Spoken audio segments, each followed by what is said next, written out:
Բարև ձեզ, դուք դիտում եք 1000-ից հաղորդաշարի հերթական թողարկումը։ Մեր այսօրվա հյուրը ընտրել է աշխատանք, որը ըստ հայկական մտածելակերպի աղջկա համար չէ։ Եվ իսկապես Իվետան բացառիկ է, միակ երիտասարդ հայ աղջիկը, որ տրոլեյբուս է վարում։ Թե ինչու է նա ընտրել այս մասնագիտությունը, կզրուցենք, կհասկանանք քիչ անց։ Մինչ այդ ուզում եմ հիշեցնել, որ նախագծի իրականացմանն աջակցում է Ձերժավա ընկերությունը։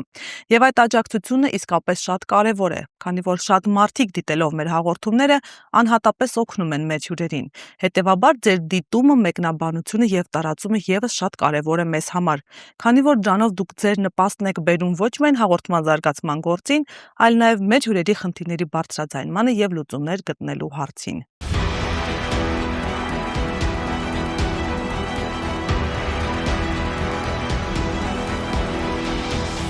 Իվետա ջան, բարև ձեզ, շնորհակալ եմ, որ ընդունեցիք մեր հրավերը։ Բարև ձեզ, անչափ շնորհակալ եմ հրավերի համար։ Իվետա ջան, Հայաստանում կան կանայք, էլի ոչ մեծ թվով, կարծեմ երկուսն են, ես երկուսին գիտեմ, ովքեր վարում են տրոլեյբուս։ Բայց երիտասարդ հայ աղջիկ, այն էլ այսքան փոքրամարմին, ես ձեզ ավելի մեծ էի պատկերացնում, հա, հասակով, բայց այսքան փոքրամարմին եւ ընտրել եք տրոլեյբուսավարի մասնագիտությունը։ Եկեք նախ մի փոքր պատմեք ձեր մասին, ունեք այլ մասնագիտություն թե ոչ, եւ հետո հետաքրքիր ինչու հենց տրոլեյբուսավար, ինչու հենց տրոլեյբուս։ Առհասարակ շատ եմ սիրում ղեկը։ Ես էլ չէի պատկերացնի, որ երբևէ օրերից մի օր ես կվարեմ տրոլեյբուս։ Սպոնտան որոշում էր, բայց հանուն արդարության ասեմ, որ սպոնտան որոշումս ինձ հաջողության բերեց։ Մասնագիտություն ունեմ, սովորել եմ քոլեջում որպես հաշվապահ, այնուհետև համալսարանում շարունակեցի որպես հոգեբանություն, բայց կիսատ թողեցի ինչ-ինչ պատճառներից ելնելով, չցանկացա այլևս շարունակել։ Կատարում էի ոչ մասնագիտական տարբեր աշխատանքներ ու օրերից մի օր որոշեցի նաև ինձ փորձել այս ոլորտում։ Երբ եք ավարտել, քանի տարի առաջ եք, հա, արդեն սկսել աշխատանք փնտրել, աշխատել։ Աշխատել եմ 16 տարեկանից, միշտ փորձել եմ համատեղել ուսումը եւ աշխատանքը, ինչպես նաեւ առօրյա կյանքը, քանի որ բնույթովս շատ ակտիվ եմ, ինձ թվում է հասցնում էի։ Իսկ քանի տարի արդեն որ վարում եք, առհասարակ վարորդական վկայական ունեք եւ մեքենա եք վարում։ Վարորդական վկայական ունեմ, մոտ 2.5 տարի է ընդամենը ինչ վարորդ եմ, բայց արդեն հասցրել եմ նաեւ տրոլեյբուսի ղեկին լինել։ Եվ նաև ձեր մեքենայի ընտրությունն է, այսպես ասած, ոչ սովորական հայերի գոնե համար, դուք Նիվա մեքենա եք վարում եւ ձեզ շատերը գիտեն որպես Նիվա վարող աղջիկ։ Այո։ Ի՞նչն է պատճառը, որ այսպես սիրում եք տարբերվել։ Նիվա մակնիշի մեքենան մանկուց եմ սիրել իրականում, բայց երբ ինչ-որ տեղեր բարձրաձայնում էի, որ մեծանալու եմ ու արթնելու եմ անպայման, հասարակության կողմից դա անցալվում էր որպես հերթական մանկական ինչ-որ մի ցանկություն, որը այդպես էլ իրականություն չի դառնալու։ Բայց մեծացա, դարձրեցի դա նպատակ, հասա իմ նպատակին, հասկացա, որ իրականում շատ եմ սիրում վարել ու կարող եմ ինձ փորձել տարբեր մեքենաների ղեկին ու որոշեցի նաև ինչու ոչ տրոլեյբուսի ղեկին։ Սպոնտան էր այն առումով, որ օրերից մի օր տրանսպորտից օգտվեցի ու հիշեցի, որ ժամանակին Երևանի քաղաքապետարանը հայտարարությամբ էր հանդես եկել, որտեղ որ սովորեցնում էին, տալիս էին համապատասխան կարգ եւ ընդունում աշխատանքի։ Միանգամից համացանցում գտա հեռախոսահամարը, զանգահարեցի, գնացի հարցազրույցի ու արդեն այդտեղից սկսվեց իմ ճանապարհը։ Նախ, երբ որ ի վերջո ձեռք բերեցիք Նիվա մակնիշի ձեր ավտոմեքենան, ինչպիսին էր ձեր հարազատների եւ այն բոլոր այն մարդկանց արձագանքը, ովքեր թերահավատորեն էին ի սկզբանե մոտենում ձեր այդ ցանկությանը։ Իհարկե շատ զարմանալի էր, որովհետև մարդիկ ոնց նշեցի, մտածում էին, որ դա մանկական երազանք է, որը այդպես էլ իրականություն չի դառնալու։ Սկզբում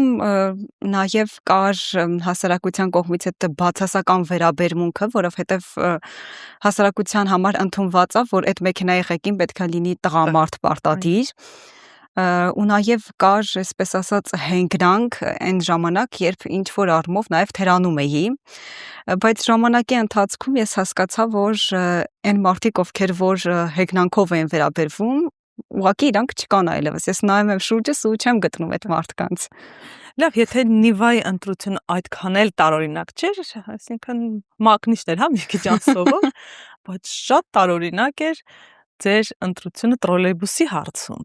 Այս դեպքում ինչպիսին էր շրջապատի արձագանքը։ Թե արդեն գիտեին, որ այս աղջիկը Նիվայա ու սիրել, Նիվայա ձեռք բերել, էլ չէին զարմանում։ Չէ, իրականում զարմանում էին, նաև ծնողներս էին զարմանում, սկզբում շատ բացասական վերաբերմունք էր, մտածում էին, որ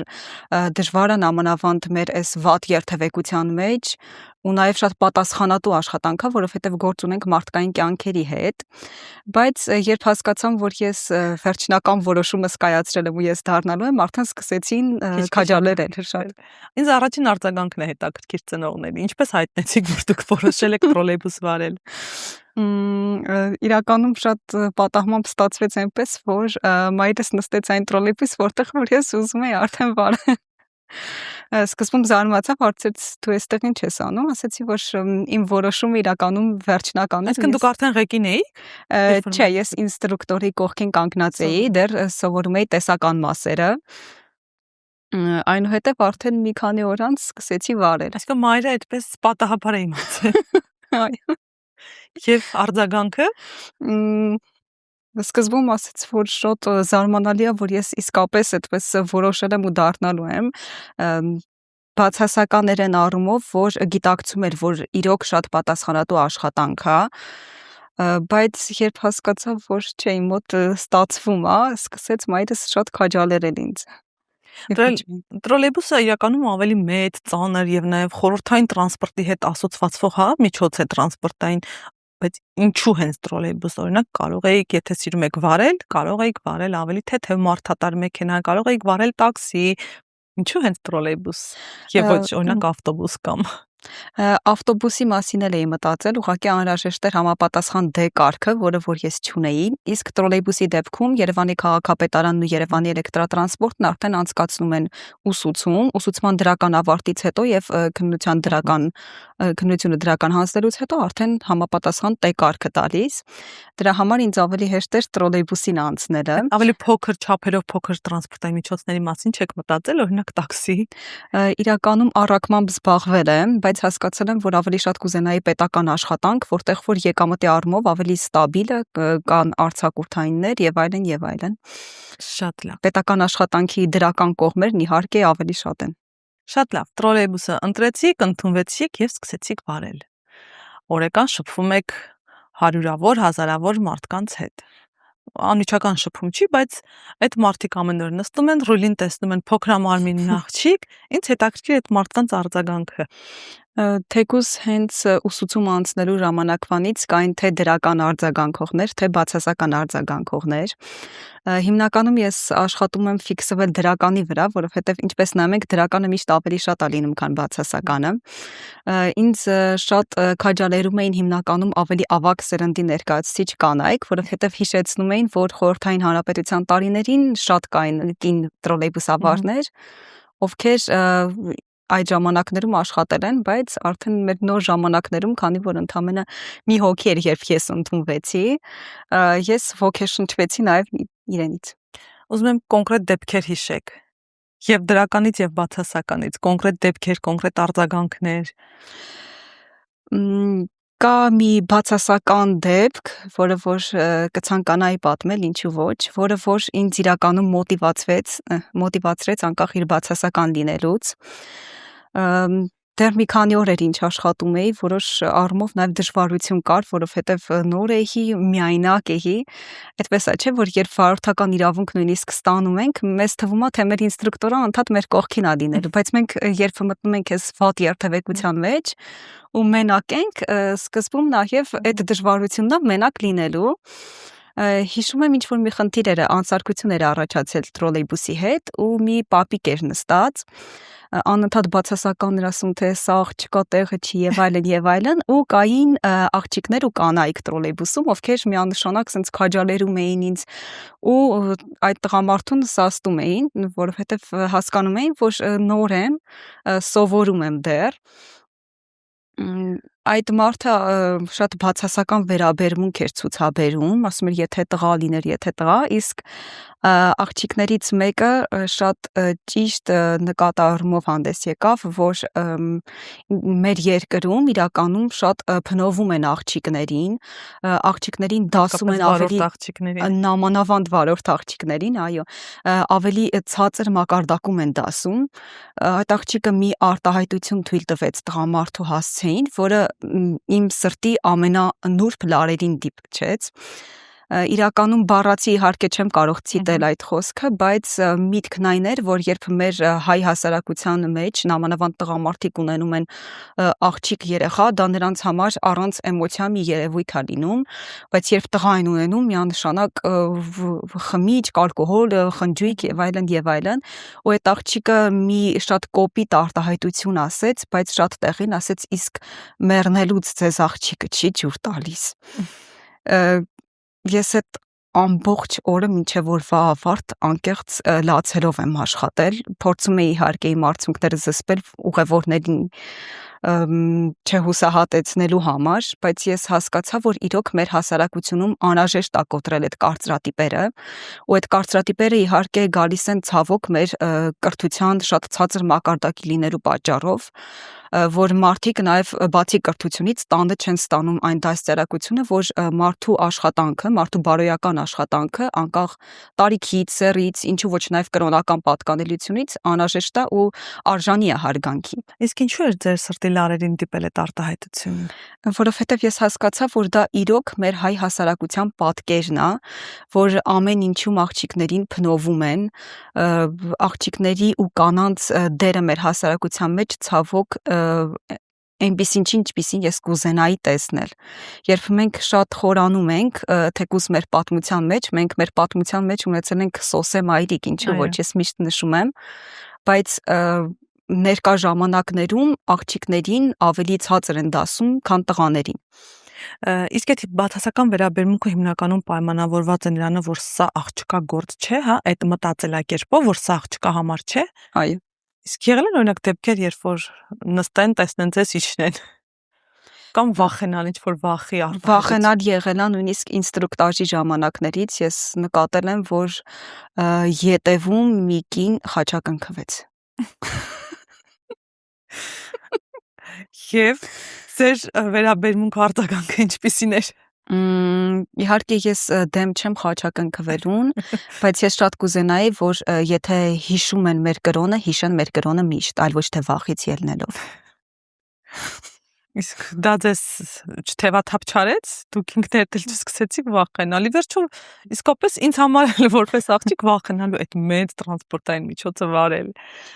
Իրականում ես այդ ժամանակ վստահ էի, որովհետև իմ ինստրուկտորն իմ կողքին էր, իսկ ավարտելուց հետո արդեն թեպետ մի փոքր վախ կար, բայց ես այդ վախը ընդամենը մի քանի օրվա մեջ հաղթահարեցի, հասկանալով, որ ի վերջո ինստրուկտորը ամեն պահի իմ կողքին չի լինելու, ու բացի դրանից ինստրուկտաժի ընթացքում արդեն մաքսիմալ կերպով իմ ինստրուկտորը ինձ դրականը տվել էր, ավելին արդեն պետքա ես այդ դրականը ինքս փորձեմ ստանալ։ Իսկ կհիշեք առաջին երթևեկը առանց ինստրուկտորը ինչպես է այդ օրը անցել ձեզ համար, դուք ինչ վիճակում էիք։ Անընդհատ ինչ որ մի բաներ մոռանում էի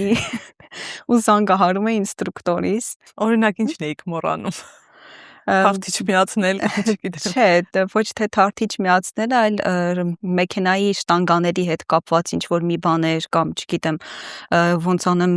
դռան մի կողմը բացվի, մյուս կողմը չբացվի եւ այլն, արդեն հենց կոնկրետ տրոլեյբուսի վերաբերյալ էլի, այլ ոչ թե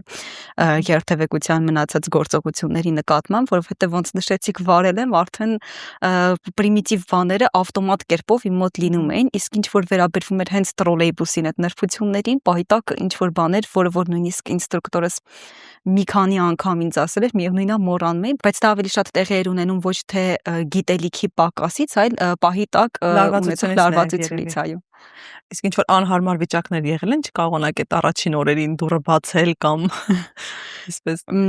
սպասացնել ուղևորներին։ Եղել է, որ խնդիր է առաջացել մեքենայի շտանգաների հետ կապված, ինձ հայերեն ճիշտ ասած չեմ հիշում։ Այդ հոսանքագծերը, որոնք իրականում այո, նաև ուժ են պահանջում, հա։ Եղել է, որ դիմացից եկածող տրոլեյբուսի վարորդը իջել ու օգնել է։ Այդ առումով սպասեցնելու առումով եղել է մի քանի րոպեներ։ Բայց եթե լինում են հիմա արդեն հոսանքագծերի հետ կապված խնդիրներ, ինքնուրույն կարողանում եք Կարողանում եմ արդեն եք կարողանում ծանր են, չէ՞։ իրականում ծանր են թվում։ ծանր են մի փոքր, բայց ժամանակի ընթացքում արդեն անընդհատ նույն գործողությունը կատարելուց հետո սովորում եմ։ Իսկ ամենաբարդը որն է, լավ էսպես հարցնեմ, տրոլեյբուս վարելու գործում։ Անհրաժեշտ է ճիշտ շրջադարձ հետադարձ կատարել, որովհետև մի աննշան սխալ ու մեքենան քանի որ նշեցինք, որ մեծ է, հնարավոր է ավտովթար։ Չեք ունեցել վթար։ Վթար ունեցել եմ, բայց ոչ իմ մեղավորությամբ։ Ու քանի տարի է արդեն վարում եք, տարի կա թե դեռ տարի 3 ամիս։ 3 ամիս է վարում եք։ Գոհ եք։ Շատ։ Չեք ունեցել դեպքեր, որ այսպես հիասթափվեք ու փոշմանեք ձեր կատարած ընտրության համար։ Ոչ։ Ոչ։ Սկզբում իհարկե շատ էի տատանվում, ոնց նշեցի, անդադ մտածում էի միգուցե սա իմը չի, որովհետև այստեղ արդեն շրջապատի ու հասարակության ավելի շատ բացասականն էր իմ մեջ խոսում, բայց երբ ես այդ բացասականը մի կողմի վրա դրեցի ու փորձեցի լսել իմ սրտի ձայնին, հասկացա, որ չէ, ես չեմ սխալվել իմ ընտրության հարցում։ Կհիշեք էլի դեպքեր արձագանքնել ուղևորներից։ Կոնկրետ դեպքեր։ Կհիշեմ, երեք մի երեխա էր նստել տրոլեյբուս, դիմացն էր հենց կանգնել ավելի ճիշտ ու հեռախոսով իր ընկերոջ հետ էր խոսում, փորձում էր մաքսիմալ շշուկով ասել աղջիկ աղեկին, իհարկե ինչքան որ փորձում էր շշուկով խոսել, բարձր էր ու բոլորս իհարկե լսում էինք, անջատեց հեռախոս, ասեց ներողություն, մի բան էլի հարցնեմ, ես արդեն հասկացա, որ երեխա է ու իր տարիքին համապատասխան ինչ որ մի հարց է տալու, ասում է նորմալ է, որ աղջիկը տրոլեյբուս է քշում, հենց այդպես ասացի ինչու ոչ, դա կախված է արդեն մեր մտածելակերպից։ Երեխան ասաց ինչ ասեմ, Աստված ձեր հետ, սկսեց անդադ Աստծուն հիշատակել, ասեց իսկ էլի կան, ասեցի այո, էլի 2 կին տրոլեյբուսավար ունենք, ու երբ արդեն իջավ, սենց բարձր ժողովրդին ասեց ժողովուրդ, Աստված ձեր հետ աղջիկ առունին։ Հետաքրքիր է իսկապես։ Ինձ ամենաշատը երևի հենց ուղևորների արձագանքներն են հետաքրքրում, իսկ դրական շատ արձագանքներ են լինում, ունեմ ուղևորուհիներ, մշտական, ովքեր անընդհատ գալուց ինչ որ կոնֆետ են տալիս, չգիտեմ։ Իսկ կան մարդիկ, որ հենց փնտրում են, սպասում են ձեզ, որ ձեր տրոլեյբուսը լինում է, անկեղծ շատ է լինում, ասում են։ Ասում են մենք 2 հատ բաց ենք թողել, որ ձեզ հետ հենց նստենք, որովհետև գիտենք, որ օրինակ այս վարորդից հետո դուք եք լինելու կամ այս վարորդից հետո 2 հատ էլ անցնելու, նոր դուք եք լինելու։ Իվետե ձեր ընկերական շրջապատը ինչպես ընդունեց ձեր որոշումը։ Ամենամտերիմ ընկերուհիս իհարկե շատ դրական ընդունեց, որովհետև գիտեր, որ ինչքան խենթ որոշումներ կան ես ընդունում եմ, ես հաստատ հասնում եմ իմ նպատակներ։ Իսկ մյուսները։ Մյուսներն էլ իրականում մարդիկ ովքեր ձեզ փորձեցին հետ պահել, փորձեցին ձեզ այսպես ճակերտավոր բացատրել, որ դա իսկապես աղջկա գործ չի, պետք չի անել։ Ընկերական շրջապատում չէ, որովհետև իմ ընկերական շրջապատում մաքսիմալ փորձում եմ ընտրել են մարդկանց, ովքեր դեմ են սեքսիզմին ու պայքարում են ինչու ոչ նաև հավասար իրավունքների համար։ Նույնիսկ տղաների շրջանում բոլորն ինձ հավատում էին ու քաջալերում էին իմ ընկերներից։ Դե եթե ընկերների հարցում ունեք ընտրության հնարավորություն, հարազատների, բարեկամների հարցում չունեք այդ հնարավորությունը, իրենք ինչպես էին վերաբերվում։ Ինչպես նշեցի, սկզբում բացասական էր վերաբերմունքը։ Ինչպես է, ինչ էին ասում, ինչպես են այդ վերաբերմունքը արտահայտում։ Մի գնա դա քոնը չի, դա սովորական թեթև մարդատար մեքենա չի, դու մի ամբողջ ժողովրդի կյանքի համար պատասխանատվություն ես կրում, ավելի շատ այդ պատասխանատվությունից էին խուսափում։ Իսկ ով էր այն մարդը, որ թերահավատորեն էր մոտենում ձեր այդ ընտրությանը։ Սկզբում ծնողներս, բայց որոշ ժամանակ անց նամանավանդ երբ արդեն սկսեցին ինձ ղեկին տեսնել, բավականին դրական արձագանքներ սկսեցին տալ ու հիմա իրականում հպարտանում են ինձնով։ Իսկ այդ թերահավատությունը ոնց էր արտահայտվում։ Ինչ էին ասում։ Կարծում էին, որ գուցե չկարողանամ։ Զուտ ասում են, որ գուցե չկարողանաս, թե փորձում էին հետ պահել։ Փորձում էին հետ պահել, որ ոչ մի բացասական վերաբերմունքի էլ նույնիսկ հասարակության կողմից չարժանանամ, որովհետև գիտակցում էին, որ հասարակության կողմից բավականին բացասական արձագանքներ են լինելու։ Բայց սպասելիքները, ակնկալիքները Ինչպիսին էին արդարացան, չարդարացան, այդ բացասական սպասվելի արձագանքները այդ չափ էին, թե ավելի քիչ։ Ավելի քիչ, որ ասեմ ինձ շատ հետ կպահեին այդ բացասական արձագանքները, մի փոքր սուտ կլինի, որովհետև ինձ ճանաչող մարդիկ իրականում գիտեն, որ ես իմ նպատակներին հասնելու ճանապարհին երբեք չեմ լսում ոչ ոքի։ Իրականում երբ մենք ասում ենք, որ ծնողները միշտ իրենց երեխաների լավն ու բարին են կամենում, իհարկե չեմ վիճում ես այս առումով, բայց շատ հաճախ նույնիսկ մեր ծնողները չգիտեն, թե մեզ ինչ է պետք։ Քանի որ նրանց ժամանակներում ամեն բան եղել է այլ կերպ, իսկ մեր դեպքում նոր ժամանակներում ամեն ինչ այլ է, ու այն ինչ որ կարող է լինել մոտավոր 20 տարի առաջ բացասական, հիմա արդեն ավելի դրական մոտեցում է ստացվում։ Իվետա դուք ձեր սոցցանցում մի տեսանյութ եք տեղադրել, մոտավոր փորձեմ բովանդակությունը հիշել, որ միշտ չէ ժպտում եք միշտ, բայց միշտ չէ որ ձեր հոգին էլ է ժպտում, երբեմն արցունքների արանքից եք ժպտում, այդ ինչ դեպքեր եղել, ինչի մասներ խոսքը, ինչու եք հուզվում, ինչու եք այդ տեսանյութը, հա, երբ որ տեղադրել եք, ինչ հոգեվիճակում եք եւ ինչի հետևանքով է հոգեվիճակը ստեղծվել ձեզ մոտ։ Իրականում տեսանյութով ես ուզում եի ցույց տալ հասարակությանը, որ միշտ չի, որ ամեն ինչ մեր կյանքում լինում է իդեալական։ Կոնկրետ այդ ժամանակ ես աշխատանքից հոգնած արդեն տուն էի վերադառնում, ու քանի որ շատ հոգնած էի ես, հենց հոգնածությունից արդեն առաջանում է մարդու օրգանիզմում սթրես, ինչու ոչ զգացմունքներն են տեղիք տալիս, սկսում եմ արտասվել եւ այլն եւ այլն։ Տեսանյութը հրապարակեցի ցույց տալու համար, որ մեր կյանքում ամեն ինչ չի, որ իդեալական է լինում։ Ուղղակի մենք միշտ որ դուրս ենք գալիս հասարակություն, տեսնում ենք տարբեր աշխատանքներ կատարող մարդկանց, տեսնում ենք ժպիտները, մենք մտածում ենք, որ ամեն ինչ իդեալական է, ու նաեւ ինչու ոչ սոցհարթակներում մենք տեսնում ենք, որ մարդիկ ցույց են տալիս էսթետիկը, դրականը, ու մեր մոտ առաջանում է այն միտքը, որ երևի միայն իմ մոտ է ամեն ինչ վատ։ Բայց երբ մենք ռեալ խորանում ենք ինչ-որ հարցերի շուրջ, բոլորս ունենում ենք խնդիրներ, ունենում ենք դժվարություններ, ու ես ցանկացա նաև ցույց տալ մեդալի հակառակ կողմը, որ ժպիտի ետևում օրվա ավարտին թաքնված են լինում հոգնածությունը, սթրեսը, անքնությունը, ինչու ոչ, որովհետև առավոտյան շատ վաղ ենք սկսում աշխատանքը, ու երեկոյան ավարտելուց արդեն անհնար է հոգնած չլինել։ Իսկ այն ի տարբերություն լուրջ դեմքով տղամարդ վարորդների դուք ժպիտող եք միշտ։ Հիմնականում այո, նաև այդ ժպիտը ինձ տալիս են իմ ուղևորները։ Ուղևորներն են ժպտում, ինձ թվում է, եթե չարձագանքեն, գոնե ժպիտը, ձեր տեսնելը ժպիտը անպայման կա։ Հիմնականում բարձրանալուց միշտ բարևում են, ժպտում են, հարցնում են, թե ինչպես է, ինչ-որ կոնֆետ են հյուրասիրում։ Շատ լավ, իսկ առավոտյան քանից եք սկսում աշխատանք, օրվա ընթացքում քանի ժամ եք աշխատում։ Ըստ հերթափոխերի ենք աշխատում, առավոտյան 6-ից կամ 7-ից 8-ից ըստ գրաֆիկների։ Մեր աշխատանքը 12 ժամյա է։ Իհարկե ընթացքում ունենում ենք ընդմիջումներ, բայց բոլորս գիտակցում ենք, որ 12 ժամյա աշխատանքը անկախ ընդմիջումների քանակից բավականին ծանր է, ու նաև վարորդի աշխատանքը առհասարակ շատ պատասխանատու ու լարված աշխատանք է մեր երթևեկության մեջ։ 12 ժամ ղեկին, այդ մեծ ղեկին, այդ մեծ ղեկը պատտելու համար էլ է ուշ պետք։ Դուք մարզված եք, թե տրույլի ղեկի շուրջ եք մարզվել։ Ոսկագծերը, գիտեմ, ուղղելուց։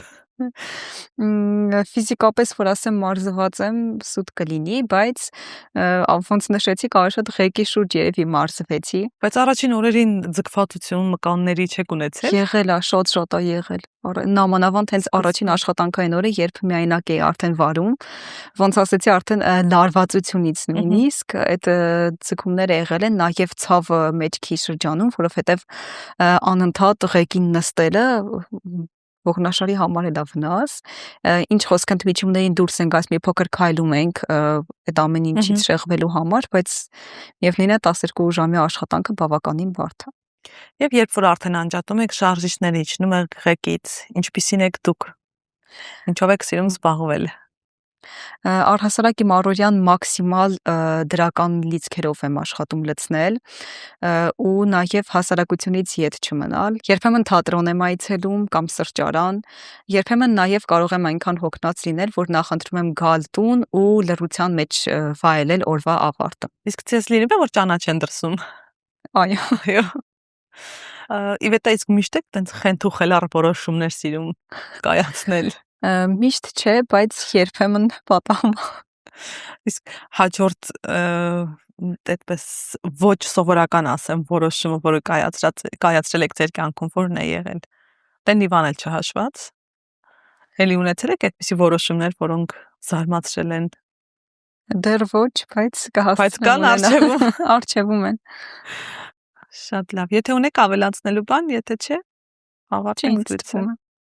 Շնորհակալ եմ շատ հետաքրքիր անկեղծ զրույցի համար։ Անչափ շնորհակալ եմ հրավերի համար։ Շնորհակալություն, ձեզ հաջողություն, Շնորհակալ եմ փորձանք, երթևեկություն։ Շնորհակալ եմ շատ ձեզ։ Շնորհակալություն։ Ես հիշեցնեմ, որ մեր հյուրը երիտասարդ տրոլեյբուսավար Իվետա Սարգսյանն էր։ Դուք եւս կարող եք հաղորդման մեկնաբանությունների դաշտում գրել ձեր պատմությունը։ Մենք պատրաստ ենք այն եւս ներկայացնել։